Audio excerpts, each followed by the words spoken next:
Ini satu tanbih. Tanbih itu apa? Alert, jaga-jaga.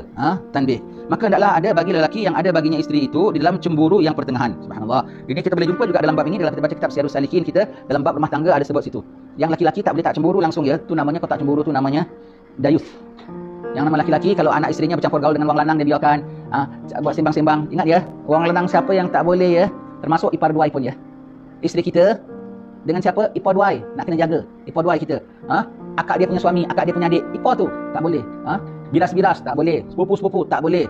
Anak-anak kita pun dalam rumah itu, kalau bagi orang muda, kalau bagi kita anak-anak kita kat rumah, anak perempuan kita berbual-bual dengan menantu-menantu laki-laki kita yang lain, tak boleh. Tak boleh. Orang lanang, orang wedok, campur gaul dengan sebebas-bebasnya tak boleh. Kalau dah hari raya lagi ada kenduri kedara, jumpa semua dengan perempuannya tak bertudung, dengan laki-lakinya boleh duduk bual-bual sama akak adik, semua kan jumpa sekali-sekali, datang balik dari Kedah, datang balik dari Terengganu, dari mana, jumpa bual-bual tanya khabar, mesra, lama tak jumpa. Mesra ya mesra. Adik-beradik, tapi hukum batas kena jaga, kena jaga. Yang nama laki-laki kena cemburu buta tu tidak. Sikit-sikit tuduh bininya, kau ada siapa boyfriend, kau ada makin main kau tiga. Itu sudah kira menuduh. Biar bini dia cakap dengan Cina pasar, gurau senda, dengan apik apa jual sayur, dengan abang jual tempe, semua bininya beli barang semua. Awak beli sajalah. Kalau perlu kat pasar jangan dia yang cakap, kita yang cakap. Kecuali yang jual tu akak. Kalau yang jual orang lanang jangan dia. Awak nak sayur mana? Jangan dia yang cakap. Adik ini kilo berapa? Kita laki-laki tukang angkat beg, cacai. Tukang angkat bakul, tukang angkat sayur. Kau yang tanya, ini berapa sekilo? Akak ini berapa sekilo? RM5. Akak sini 2 kilo ya. Ini kasih gitu. Lagi nak apa? Nak apa? Bawang bang. Bawang 3 kilo. Lagi nak apa? Cili bang, cili hijau, cili merah. Kita ambil. Semua bini kita cakap dengan kita, kena cakap dengan dia. Jangan bini kita yang cakap dengan Cina, cakap dengan apa semua. Tak boleh ya, tak boleh. Kalau laki-laki biarkan gitu semua depan mata kau tengok semua. Lagi apa? Jangan izinkan bini kita tatap wajah laki-laki handsome. Kalau kita nak izin, hari-hari kau izin. Dalam TV tu kan handsome juga. Artis kan boleh tahan juga lah ya, bukan tak teruk sangat kan. Kalau taruh dia handsome, kalau tak handsome takkan jadi artis, takkan jadi hero ya. Tengok bagus ni cerita ni Azura. Tak tahu sekarang masih cerita apa, tak tahu lah ya. Saya masih ingat cerita Azura lah ya. Cerita ni cerita Azura, cerita Ali Setan. Wah, ni bagus. Kan kau orang lanang tu. Kan? Wah, cerita adik manja. Tengok semua tu. Apa tahu cerita adik manja? Budak-budak baru tak tahu Ni cerita zaman dulu, budak baru cerita Azura, tahu cerita Azura? Tak tahu, budak-budak zaman sekarang semua tak tahu. Ini zaman saya masih muda-muda cerita. Sekarang apa cerita saya tak tahu pun, aku tak tahu ada televisyen ada ke tidak ya. Kau tengok semua tu. Dia pelakon dia punya hala. Dia handsome dia punya hala. Ni kau tengok. Semua tu tak cemburu. Di tengah tengok cerita tu kau tengok apa hero-nya tu lawa itu saja. Tengok lain lah, saya tak minat cerita ni, boring lah. Dah berapa kali tengok cerita rimau terkam seladang. Boleh. Tak ada masalah. Itu rimau tak payah kau tengok. Rimau jantan ke, rimau lelaki ke, semua tengok tak ada masalah. Tengok salah. Tengok cerita kucing tangkap tupai. Kan banyak dokumentari. Tengok cerita ikan paus menyelam. Sudah. Jangan tengok cerita artis lakon apa semua. Kena jaga-jaga ya. Jadi orang lelaki jangan tak ambil kisah ya. Semua boleh begitu. Anaknya boncengan dengan lelaki. Pak, nanti saya nak jalan bang. Nanti boyfriendnya datang. Hati-hati jalan dia. Jaga diri baik-baik. Dia boncengan anak kau tu baik-baik. Kau bilang, kau kasih anak kau keluar dengan boyfriend tu baik-baik. Yang ada bapaknya lagi punya tak senonoh. Sekali-sekali bawa lah kawan kau kemari. Bapak nak juga kenal bakal menantu. Suruh bawa kemari, punya tak ada air, budak jantan suruh bawa balik rumah. Astagfirullah. Ini bapak understanding, semangat. Tak ada hadap punya bapak, tak ada akhlak punya bapak. Itu bukan understanding ya, itu berdosa ya. Itu namanya kau tak cemburu dengan orang-orang perempuanmu. Kalau gitu, ada orang berkenan, jaga bapak tak suka kau jalan-jalan. Dia suka, suruh dia hantar wakil ataupun datang sini bapak nak jumpa. Nak begitu. Bukan dengan dia datang dengan boyfriend, girlfriend. Datang, kita tanya tengok, suka nak pakcik, pinang baik-baik. Begitu. Jangan biarkan. Sekarang punya zaman nak kasih ikat dengan rantai pun tak boleh, budak-budak ni keluar juga. Tetapi kita nak kena hadkan, bataskan, tak boleh semenang-menang. Hanya kerana kita mengatakan zaman sudah moden, perkara sudah berubah, kita biar bini kita cakap dengan Cina pasar. Kita biar anak-anak berada kita tengok muka-muka hero-hero kat dalam televisyen. Kita biar segala ipar duai bercampur gaul. Tak boleh, tetap tak boleh. Sahabat tanya, ya Rasulullah, ipar duai dan sepupu-sepupu. Ipar duai kan jadi macam akak kita. Ipar duai kan dah jadi apa dengan bini kita, dah jadi macam abang dia. Lagi kalau akak dia kahwin dari dia masih kecil, kan dah jadi macam abang dia, betul. Mesra lagi ya. Abang ipar semua tu, sepupu-sepupu kan dari kecil dah main sama-sama, dah macam adik-beradik kan. Kata Rasulullah, itu yang membunuh. Itu yang membuat rosak agama kau. Itu yang membunuh, kata Rasulullah. Sepupu-sepupu dari ipar duai. Tak boleh ya, tak boleh. Orang perempuan kita bertemu ramah, mesra-mesra, beramah tamah dengan orang lelaki. Tak boleh ya. Kena cemburu buta tak boleh. Maka kita jangan suka, kita sebagai lelaki tak suka anak isteri kita cakap dengan perempuan. Kita dari lelaki pun kita jangan suka cakap dengan perempuan. Yang kau cakap tu siapa? Kan anak orang. Kau cakap siapa tu? Kan bini orang. Kau cakap siapa? Sepupu orang. Kalau ada orang perempuan pulanya, kita tak kasih anak perempuan kita, isteri kita orang cakap dengan lelaki. Tapi kita cakap dengan orang perempuan lain boleh. Ustaz, saya ada kemungkinan dah, saya nak tanya. Iya, boleh, mari saya huraikan. Amboi gatalnya ustaznya. Tak boleh semuanya begitu ya, tak boleh. Kena elakkan. Pakai orang tengah, pakai orang perempuan kita cakap jadi apa tak timbul fitnah. Ataupun suruh abang dia yang tanya sama kita. Ada suami, suruh suami dia yang tanya sama kita, bukan dia yang tegak-tegak dengan kita. Kalau perlu nak tanya di tengah kuliah boleh, umpamanya tengah kuliah lepas kuliah nak tanya, tunggu, tapi jangan dekat tempat sunyi-sunyi, kat tepi juga, kat corner juga, semua orang boleh nampak dan kita jarak, jangan pandang muka dia. Ada apa nak tanya aja, silakan. Begitu, kena jaga had batas. Kena cemburu kita dengan anak perempuan kita, orang-orang perempuan kita tak kasih sembarangan dengan wang lanang, kita pun yang sembarangan dengan orang-orang punya wang wedok. Tak boleh, sama-sama jangan ceroboh, tak bagus. Itu nama saling ceroboh ya. Jadi orang lelaki biar cermat sikit, yang dalam rumah tu tabir senantiasa. Jadi kalau pintu terbuka ke apa, orang tak nampak aurat wanita kita di dalam rumah apa semua. Begitu ya. Kena jaga had batas ya. Baik. Ini satu tanbih pula, maka hendaklah ada bagi lelaki yang ada baginya isteri itu di dalam cemburuan yang pertengahan. Iaitu sekira-kira jangan dibiarkan isterinya itu berkata-kata dengan lelaki yang halat, iaitu ajnabi. Seperti Cina Pasar, pakcik tempe dan juga sepupunya dan juga ipar duainya. Kita tambahlah. Tak boleh ya. Dan jangan dibiar seorang laki-laki yang halat masuk ke rumahnya dengan tiada hadir ia serta isterinya. Orang nak repair apa pun, setakat masuk rumah kita, jangan kasih. Kalau kita tak ada, datang tunggu kita kat rumah baru bikin. Orang nak hantar delivery ke apa, taruh luar saja ya. Dan jangan pula diberi berpandangan dengan yang tersebut itu. Pandangan pun tak boleh. Maka hal yang demikian termasuklah juga artis-artis di televisyen. Janganlah dibenarkan isterimu memandang kepadanya, kerana yang demikian itu adalah haram hukumnya. Ini kita tambah, begitu ya. Kadang-kadang kita ingat macam tak adalah, takkanlah bini aku nak pandang perempuan, baik pandang jantan. Televisyen itu semua tu kan jantan. Jangan biarkan isteri anda juga mendengar suara-suara orang jantan. Takkanlah saya dengar suara jantan siapa? Hel Amir DJ tu kan laki-laki. Dia suka, memang saya minat bang lagu-lagu lama ni semua. Memang saya minat. Pinamli itu kan laki-laki. Tak boleh ya. Walau macam mana sekalipun ya, kena jaga-jaga ya. Dia tak boleh tengok minat filem ni, kita pun tak boleh minat Saloma. Begitu ya. Kita pun tak boleh begitu juga. Dia tak boleh tengok Hel Amir DJ Dip dalam Zainuddin, kita pun tak boleh tengok Uji Rashid, Sharif Aini, Ping Abuang, semua pun tak boleh juga. Sama-sama tak boleh. Kenapa Ping Abuang? Sani Saudi kenal? Tak kenal, budak-budak zaman dulu tak kenal. Maka sayogianya yang sepatutnya ada bagi suaminya itu menaruh cemburuan, kerana wajib atasnya memeliharakan ahlinya daripada dijahati orang. Daripada dijahati orang. Jahat apa? Pandang je tu dah kira jahat. Campur gaul aja dah kira jahat. Bicara dah kira jahat. Dijahati orang. Apalagi kadang-kadang ambil kesempatan. Ingat kalau pergi Mekah sekarang tengah PKP. Kalau pergi Mekah yang nama kita orang perempuan tidak ada musafir kecuali ada escort. Biar orang lelaki kita ceroboh. Tak boleh ya. Di Jakarta pergi mana dengan isteri kita apa semua. Kita tahu, abang, nanti kita orang perempuan nak pergi pasar Tanah Abang, nak cari selendang, nak cari telekung apa, abang ikut. Pergilah, saya malas lah, saya nak pergi jumpa Habib. Dia pergi jumpa Habib, bini-bininya semua pergi pasar Tanah Abang beli perempuan-perempuan. Tak boleh ya. Yang nama kena keluar negeri dengan suami itu dengan mahram, bermakna kalau orang nampak ini perempuan Malaysia, hanya lelaki-lakinya, orang tak berani. Kalau pergi Mekah ke pergi Turki, tengok ini ada perempuan Melayu, tengok ada lelakinya, orang tak berani. Begitu yang maknanya kena escort ya, memuliakan wanita tu ya. Bukan mengongkong ya, memuliakan escort. Tak ada agama yang kasih orang perempuan begitu mulia tau. Iaitu orang perempuan tak boleh keluar jauh-jauh kecuali di escort oleh lelakinya. Abangnya ke, bapaknya ke, suaminya ke, begitu ya. Kalau pergi Mekah, perhati aja semua ni. Beli baju semua. Orang perempuan kadang-kadang Arab sana pun, Pakistan sana pun main lagi dengan orang perempuan kita. Aja Siti Rahmah mari sini, abaya bagus-bagus, murah-murah. Bukan main bertegur siapa. Kita tengok lagi tunggu bini kita tawa. Kita yang masuk tawa gitu Dia pun nak traikan. Mari saya cuba. Ini banyak cantik, bagus, banyak cantik. Ada cantik Siti Rahmah pakai banyak cantik. Dia traikan baju, kuitkan sikit. Pergi kurang sini. Punya tak ada perasaan lakinya. Dijahati orang tu namanya. Ambil kesempatan. Diorang mana tengok muka perempuan kan? Perempuan kita tak tutup muka. Puas-puas dapat tengok muka perempuan orang kita. Perempuan dia tutup muka. Kita memang tak boleh tengok. Perempuan kita saja dia teskan baju, semua dia keluarkan, jadi dia dapat tolong pegangkan sikit pun jadilah gitu. Itu nama dijahati orang tu namanya. Dijahati orang semua tu. Ditegur siapa kan tak boleh. Kan orang lanang tu. Jangan ya. Jangan biarkan. Biar kita yang masuk. Nak tengok baju kita nasyif abaya. Jadi kita yang tanya dengan dia, tak cakap Arab pun tak boleh, cakap Jawa lah, cakap Melayu pun boleh Dia pun boleh. Ini ada bagus abang, dia tengok kita kasih bini kita cakap tu, mana kita cermat, dia pun akan jaga distance. Pilihlah yang mana berkenan. Ini berapa bang? Kita yang tanya. Ada bikam. Kita yang tanya sama dia. Jadi dia tengok kita gitu, dia cermat sikit. Pergi negeri Arab, orang perempuan kita tawar macam-macam lagi gatal aku tengok. Kalau dengan Turki lagi pergi Uzbekistan, semua nak beli kacang, nak beli apa semua. Bukan main, bukan tegur siapa dengan laki-laki. Haram semua tu. Ingat kalau jadi tour guide pun gitu, jangan kasih orang perempuan kita cakap-cakap dengan laki-laki apa semua tu. Haram semuanya tu ya. Namanya dijahati orang. Katal. Sabda Nabi sallallahu alaihi wasallam, "Inni la ghayurun wa ma min imri'in la yugharu illa manqusul qalb." Bahwasanya aku sungguh cemburu dan tiada daripada orang yang tiada cemburuan melainkan terbaliklah hatinya. Bermakna dah tak betul lah. Patut cemburu kan? Dia boleh tak cemburu? Cuba kau jalan dekat bus stop ke apa ke, bini kau tengok saja orang lelaki handsome tengok. Kau marah tak? Marah kan? Tapi tengok TV kau tak marah kan, lelaki handsome juga tu. Tengok kau boleh tak ada apa-apa, tukar channel lain. Alah bang, ni cerita bagus, saya tak suka gini. Tengok gambar lelaki mana boleh. Tegak-tegak cakap tak. Terbalik hatinya, maknanya tak betul. Tak betul. Terbalik hati, hitam kau bilang putih, putih kau bilang hitam tau.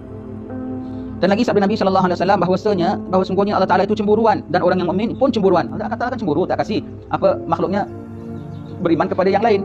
Allah Taala kan cemburu, tak kasih makhluknya bercampur gaul sembarangan antara satu sama lain. Dan orang beriman pun kena cemburu, tak boleh tidak. Tak ada I understand. Dekat office bini dia dengan kawannya bual-bual pergi makan lunch sama-sama semua. Tak apalah, semua kawan office klik, tak boleh. Dan cemburuan Allah Ta'ala itu bahawa mendatangi oleh seorang laki-laki yang diharamkan oleh Allah Ta'ala atasnya. Tak boleh. Dan Allah Ta'ala pun cemburu, orang mukmin pun kena cemburu. Jangan kasih orang laki-laki kita dengan orang perempuan kita dengan orang laki-laki yang tidak mahram. Tak boleh. Kena cemburu, kena dibataskan, kena dihadkan. Baik. Ketahui olehmu cemburuan itu disuruh apabila ada alamat yang jadi syak akan dia, kerana hendaklah memeliharakan akan kejahatan yang datang atas isterinya. Kalau ada tanda, tak ada tanda tak payah cemburu. Tak ada tanda seperti apa? Dalam rumah kau sendiri. Kau nak pergi pasar, nak pergi mana? Dalam rumah. Jangan kasih lelaki masuk ya. Jangan tu je, saya endap tengok ada lelaki tak kat rumah dia. Alamak, itu namanya kau tak ada tanda, janganlah. Rumah kita anak kita ada, mak kita ada semua. Asyik-asyik nak pergi apa, isteri nak pergi pasar saja. ikut dari belakang, tengok macam mana apa semua. Yang tak ada tanda tak payahlah kau cemburu. Yang ada tanda, seperti apa ada tanda? Kalau ada lelaki datang rumahnya kan ada tanda. Ada puan dalam rumah tu dia dah ada tanda. Isteri kau nak pergi pasar kan ada Cina, ada pakcik, ada apa semua tu dah ada tanda. Kena cemburu. Asal ada terbit kemungkinan saja kena batas cemburu. Tak ada kemungkinan kat rumah saja. Tak masalah kau nak cemburu dalam kereta saja dengan isteri kita. Jalan aja. Ingat ya, jangan pandang lelaki ya. Yang itu, tu cemburu yang tidak. Mana dia kan nak berjalan dengan kau naik kereta sama-sama. Itu dah kiranya menuduh. Sudah namanya kiranya suuzan, syakwa sangka. Tak boleh, Baik, kalau ada tanda, segera dicemburukan. Bermakna jangan ambil sedikit pun risiko, don't take any risk. Arwah mak saya selalu cerita, ya arwah yai dulu cemburu sekali. Anak-anak perempuannya semua tu tak kasih. Tengah ada anak dara semua simpan dalam rumah. Nak tengok budak-budak lelaki main bola dekat luar tepi tengah jalan kan. Budak-budak main kat situ luar rumah. Mau siapa main ngintai sikit dari pintu saja, habis kena jambat dengan arwah nyai. Gatal antang dengan suara jantan dia mesti nak tengok ya. Kenapa cuma nak tengok siapa main bola gitu aja, tengok kan budak-budak kampung. Tengok baru ngintai sikit dia dah kena jambat dengan nyai. Begitu kan semua. Tak kasih arwah yai tak kasih, tak kasih. Rasulullah cemburu, Sayyidina Abdullah bin Ummi Maktum, tukang bank Nabi, dia buta. Datang Abdullah jumpa Rasulullah. Rasulullah suruh orang-orang perempuan masuk dalam tabir. Maka sahabat isteri Nabi tanya, "Ya Rasulullah, Abdullah kan buta tak boleh nampak kami." Abdullah memang tak nampak kamu, tapi kamu kan tak buta. Dan bukan hanya lelaki-lelaki tak boleh tengok perempuan, perempuan pun tak boleh tengok lelaki. Siti Fatimah mengatakan sebaik perempuan yang tidak melihat laki-laki dan tidak dilihat oleh laki-laki. Dia tak tengok laki-laki dan laki-laki pun tak tengok dia. Begitu ya, begitu. Tetapi jangan sangat berlebihan cemburuan yang tidak patut pada adat, sekiranya jadi jahat sangka akan isterinya. Sikit-sikit aja cek umpamanya ya, tak bagus ya. Maka yang demikian itu ditegah dan dibenci pula oleh syarak. Seperti sabda Nabi sallallahu alaihi wasallam, tengok ya pertengahan sekali agama Islam kita ya. Terlampau bebas sangat tidak, terlampau kongkong sangat yang sampai tak boleh cakap, tak boleh bicara, tak boleh apa semua pun tidak. Semua dalam had batas maknanya. Jangan melampaui batas. Seperti sabda Nabi sallallahu alaihi wasallam, "Innallaha minal ghairati yabghadaha Allahu ta'ala wa hiya ghairatur rajuli ala ahli min ghairi sabab." Bahwasanya sungguhnya setengah daripada kecemburuan itu dibenci dan dimurkai akan dia oleh Allah Taala, iaitu cemburuan seorang lelaki atas ahlinya maknanya isterinya ya, dengan tiada sebab yang membawa kepada syak. Itu namanya cemburu buta, orang Melayu bilang, cemburu buta. Di sini kita mau jaga, dia ada dua cemburu. Satu cemburu buta tak boleh, satu cemburu tanda sayang. Itu boleh. Sayang biar kau jangan berdosa, sayang biar jangan kau kena azab dalam neraka. Sayangnya pasal sebab itu kena cemburu ya. Ada satu orang tanya sama saya. Lebih kurang hampir 30 tahun yang lalu lah ya. Yang orang perempuan feel proud tau. My hubby tak kasih I pakai tudung. Tak pernah suami I reda. Suami kau tak boleh reda dalam bab itu. Dan suami kau tak ada authority untuk meredai itu. Dan itu bukan dia sayang kau tau. Bermakna dia tak sayang kau. Dia tak sayang kau. Dia perkongsikan dirimu tu untuk boleh ditayang oleh lelaki lain semua tu. Bermakna dia tak sayang kau. Dia ler gitu saja. Ler tu apa? Terdedah saja begitu kasih orang semua. Jantan semua lihat semua tu. Bodoh. Apa? Cemburu buta tak boleh. Yang boleh cemburu tanda sayang. Sayangkan imannya, sayangkan akhlaknya. Bersalahan jika ada suatu sebab yang membawa kepada syak, maka sayugia dan sayugianya dan sepatutnya dicemburukan baginya. Dan demikian lagi jangan sangat memeriksai dan mengintai-intai akan kejahatan isterinya itu dan akan kecemburuan, kerana yang demikian itu ditegakkan oleh Rasulullah sallallahu alaihi wasallam. Tak pasal-pasal cek bininya. Saking kan cek macam mana tak digelakkan, jangan balik rumah malam pun. Kalau kita balik musafir, jangan balik malam. Takut kita timbul syak wasangka. Aku dah balik rumah. Ada jantan ke tidak? Kan maknanya kau dah tuduh bini kau tak baik. Balik pagi untuk membatalkan syak wasangka kau pada bini kau. Kalau betul-betul ada jantan macam mana? Kau jangan bimbang. Kalau memang ada jantan, Allah Taala nampakkan tandanya kau lelaki. Tapi tak semena-mena balik sengaja cari can malam. Kenapa? Dengan niat aku nak tengok dia ada bawa jantan ke tidak. Astagfirullahalazim, apa punya suami tu? Apa pandang isteri dengan begitu punya jelek? Begitu. Termasuk tengok tak ada kasut jantan, tak ada apa semua. Halo abang dah balik. Padahal pura-pura tadi abang dah cuba nak menuduh kau dengan tuduh yang tak baik. Dosa. Tak boleh sampai begitu ya. Betul bagus agama Islam ni ya. Dibiarkan sangat pun tidak, diketatkan sangat pun tidak. Selamat sekali ya. Periksa sikit. Handphone awak cek. Janganlah takwalah pada Allah Taala ya, tak bagus ya. Dan telah berkata Imam Al-Ghazali rahimahullah taala, bermula jalan yang mengirakan, yakni melepaskan daripada cemburuan itu bahawa jangan diberi masuk atas perempuan itu seorang lelaki dan perempuan jangan diberi keluarkan akan sekalinya. Di antara had batas cemburunya tu yang macam mana? Jangan kasih lelaki masuk rumah kau kalau ada isteri kalau kau tak ada di rumah ya. Dan kalau lelaki datang jangan isteri kau keluar. Tak bagus ya. Ada tamu lelaki isteri yang keluar angkat air, angkat talam. Jemputlah Cik Ahmad, jemputlah tak ada apa-apa air hujang. Jangan kasih keluar. Jangan kasih keluar. Tak boleh ya, tak boleh. Tak boleh laki isteri kita lain. Kita yang masuk dalam angkat bawa keluar epok-epok ke apa air ke. Jangan kasih orang laki-laki isteri kita bawa ke dalam keluar. Tak boleh, kita yang angkat ya, tak boleh. Kalau kita tak biasa sangatlah angkat yang laki-laki kekok, angkat nak suruh angkat dalam aja punya kekok. Allah. Ataupun yang ada isteri yang ada kuliah. Bang, ustaz dah bilang abang awak angkat dalam. Saya angkat dalam aib. Allah begitu begini. Aib pasal orang gaji. Tak nak pula pasal orang gaji. Baik, tak nak orang gaji kau angkat. Saya tak biasalah ni awak ni apa ni ustaz awak ni apalah umpamanya. Kalau saking awak tak nak sangat isteri awak saji, itu tamu bawa keluar dulu. Duduk dulu kat laman ke, duduk kat hall mana ke, duduk kan kalau rumah kampung lagi banyak luas. Cik Samad apa khabar? Awak dah tahu awak jenis tak yang kat dalam. Tamu raihkan kat luar dulu. Standby tempat kat luar. Apa khabar semua gini. Isteri saji apa semua. Sudah siap tutup pintu. Dah siap ya? Dah. Ayo Cik Samad mari kita minum. Tak boleh diangkat dalam depan laki-laki. Tak boleh. Jangan ya. Jangan keluar. Saya tanya sama setengah-setengah Habib apa pengalaman kau ketika di tanah Melayu kita sana? Dia tak ada cakap jahat. Kalau bilang Malaysia bagus, Singapura kayak gitu pun dia bilang bagus, setiap masjid ada jenahnya. Wah, kayak gitu pun dia bilang bagus, dia punya baik. Aku tok negeri kita ya. Ada apa yang kau tak sedap? Perempuan dia bilang. Aku kaget, aku pergi rumah dia, isterinya kan, maka sana kan perempuan tak nampak bayang sekali kan. Isteri dia yang serve, kenalkan, ini isteri aku, ni anak perempuan aku, apa khabar Habib, apa khabar Habib? Habib makan sama-sama satu meja dengan bini dia. Bini dia yang serve. Allah, aku punya kekok. Pada kita itu orang hitam tahu kan, pada kan orang hitam kan. Cik Hasan datang dengan isterinya, Cik Lima, isteri kita pun layan dia sambil berbual satu meja macam kelab rumah kau ya. Tinggal pasal lampu pusing-pusing aja. Macam kelab rumah kau. Allah, jantan perempuan boleh campur gaul. Dan perempuan masih sama masuk, jemput Cik Lima ya, jemput masuk pintu sana Cik Lima ya. Orang rumah dekat dalam sana. Dia perempuan hal dia, kau jantan hal kau. Apa kena duduk sama-sama? Jangan ikut gaya-gaya itu orang-orang barat punya gitu. Tak bagus. Dan memang budaya kita Ustaz, budaya yang tak betul kena batalkan. Betul, rumah orang Melayu ada rumah jantan, ada rumah perempuan, ada serambi luar. Jadi duduk dia tak perlu masuk dalam, bincang-bincang sikit aja, kat luar saja.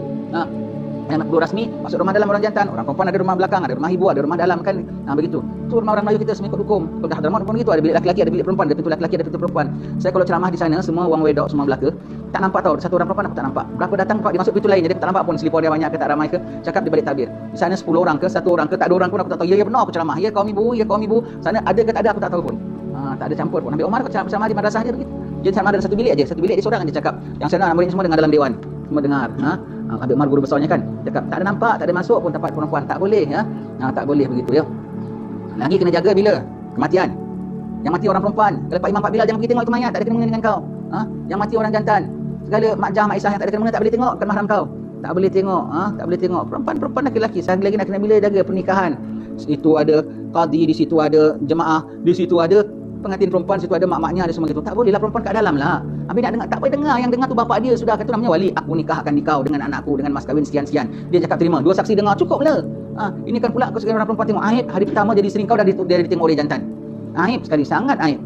Dan dia orang perempuan di situ tak berkat, majlis pernikahan tu berkat. Syaitan kecewa orang nikah, tapi dia happy pada hari nikah dia dapat hadir. Kenapa? Campur gaul lelaki perempuan. Perempuan dalam. Kau ni nak ambil sign tengok gitu. Saya tanya, ni awak suka nikah, bapak awak ada paksa, tak ada apa, semua sign. Dah masuk itu kerana keperluan. Kerana keperluan. Masuk keluar balik semua. Orang perempuan nak pakai mikrofon, pakailah mikrofon dengar, tak dengar pun tak apa. Tak dengar pun tak apa sebab bapak dia yang nikahkan. Dengan ada saksi dia, ada saudara mara jantan dia, ada abang dia semua. Tak payah dia dengar. Tak payah dia dengar semua tu ya. Semua begitu. Kena hati-hati. Majlis kematian orang perempuan ikut pergi kubur tak boleh. Hukumnya makruh tahrim kalau dalam mazhab kita Syafi'i. Kalau Hanafi bilang haram. Makruh tahrim itu iaitu apa? Makruh yang hampir haram. Itu pun makruh kalau orang perempuannya menjadi makruh tahrim, itu pun kalau dia pakai yang orang lelaki tak nampak dia dan dia tak sibuk campur gaul, maka itu dah makruh tahrim. Kalau dia dengan tak tutup muka, dengan berdiri situ orang lelaki boleh tengok dia semua, khususnya janda hari pertama lelaki dia mati, dia dah keluar rumah iddah. Allah punya berdosa 4 bulan 10 hari baru kau pergi tengok kubur tau. 4 bulan 10 hari kau tak boleh pergi kubur. Anaknya besok-besok nak pergi kubur boleh, anak perempuannya. Maknya tak boleh, maknya 4 bulan 10 hari duduk tengok situ sama-sama. Tak boleh, berdosa berdosa. Kalau sampai laki-laki nak angkat keranda, nak apa, tolong sekejap ya, apa agak topang sekejap kak, sampai boleh campur gaul laki-laki gitu, haram hukumnya, bukan makruh lagi. Yang makruh tu yang laki-laki tak nampak dia dan tak ada campur pergaulan, itu makruh. Makruhnya makruh tahrim ya. Baik. Kena betul-betul kan ya. Kenduri kahwin jangan campur jantan perempuan duduk. Tolong asingkan, bikin khemah laki-laki lain, khemah perempuan lain. Pakai sekat, kalau tak pakai sekat pun ada penyambut tamu, jemput silakan hajah sebelah sana, Pak Haji sebelah sini, dan jangan bukakan table yang boleh suami isteri. Nanti semua nak duduk situ, datang dia dengan dia. Takkan sekali makan tak makan dengan bini dia dia tercekik. Jantan duduk sama jantan, perempuan duduk sama perempuan. Tak boleh tidak. Jangan keluarkan sekali-sekali ya. Ada orang perempuan datang, lelaki datang, isteri kita. Okay, introduce my wife, ni my wife, my wife. Pula bininya bekas satu cantik. Jadi kau tak nampakkan orang berasa rugi. Ini my wife, ini my wife. Dan adalah beberapa sahabat Rasulullah sallallahu alaihi wasallam menyumbat akan segala lubang jendela, yakni dinding, dan segala lubang pagar rumahnya supaya jangan melihat oleh segala perempuan kepada lelaki. Tak kasih ya. Intai aja tak boleh, cakap tengok tadi dulu arwah mak ya. Bilang kadang baru tengok, baru masa dengan anak ada tengok sikit aja, siapa budak-budak main bola nak tengok sikit aja. Oh, satu salah besar, Nyai jambat dari belakang. Apa kau dengar budak salah budak jantan mesti nak tengok? Gatal, digatal-gatalkan gitu aja, digatal-gatalkan. Zaman dulu kalau arwah Yai dapat tahu lagi teruk. Baru arwah Nyai aja tak kasih, langsung tak kasih. Tengok sikit pun tak boleh. Tengok sahabat, sumbat semua tak kasih peluang isterinya tengok kat luar. Dan telah melihat oleh Muaz bin Jabal itu akan isterinya menilik kepada jendela rumahnya. Maka memalu ia akan isterinya itu, dan ia akan isterinya memberi kepada hamba laki-lakinya buah tufah apple yang telah memakan ia akan setengahnya, maka memalu ia akan dia. Bininya tengok kat luar saja, apa awak ni tengok-tengok tingkap? Tak kasih ya. Yang sahabat tengok bininya kasih apple kepada hamba sahyanya. Dia pukul isterinya. Tak dekat. Kita boleh kasih isteri kita naik kereta sama driver? Tak boleh. Tak boleh. Naik kereta sama driver tak boleh. Tak boleh sama driver tak boleh. Ingat dia, kita nak pergi kuliah, sebelah Kak Aisyah pun nak pergi kuliah sama-sama. Isteri kita pula tak dapat pergi kerana urusan. Dia pula suami dia tak dapat pergi kerana urusan. Dah terlanjur nak pergi masjid yang sama, gitu. Jangan tumpangkan dia, buat. Jangan tegur siapa pun. Bawa kat jalan, tak ada tumpang-tumpangkan. Ya apa salahnya nak pergi tempat yang sama, kuliah ilmu. Kalau ada suami dia, tak ada suami dia, jangan kau tumpangkan. Jangan tumpangkan sama orang jantan. Nanti dia naik Grab kan orang jantan juga. Dia naik taksi kan orang jantan juga. Taksi lain, Grab lain. Sebab driver tu tak ada kena-mengena dengan dia. Tu kena khadam. Dia apa dan tak ada bual-bual. Kalau dengan kau tu ada kena-mengena. Ada berbudi, dan ada menerima budi. Dan ada Nanti kenapa ada bertegur siapa? Dengan Cina kan dia tak ada bual-bual, tak ada apa grab kan. Atas saya sekian-sekian, dah tak payah bual-bual. Tapi kalau dengan kau kan dia kenal kau. Kan dia boleh tanya apa khabar apa gitu gini. Ada mengeratkan lagi penjalinan. Kalau dengan Grab memang tak ada penjalinan langsung. Itu pun elakkan. Kalau boleh cari Grab yang betina. Kalau boleh lah, kalau susah apa nak buat ke tempat kita ya. Begitu ya. Jadi kena hati-hati, sangat jaga batas lelaki dengan perempuan. Ingat orang perempuan kalau naik taksi sendiri ada lelaki Grab, kau jangan ajak bual-bual. Banyak dapat passenger hari bang. Macam mana? Gitu. Jangan. Tak ada kena-mengena dengan kau. Naik aja diam aja sudah. Begitu ya.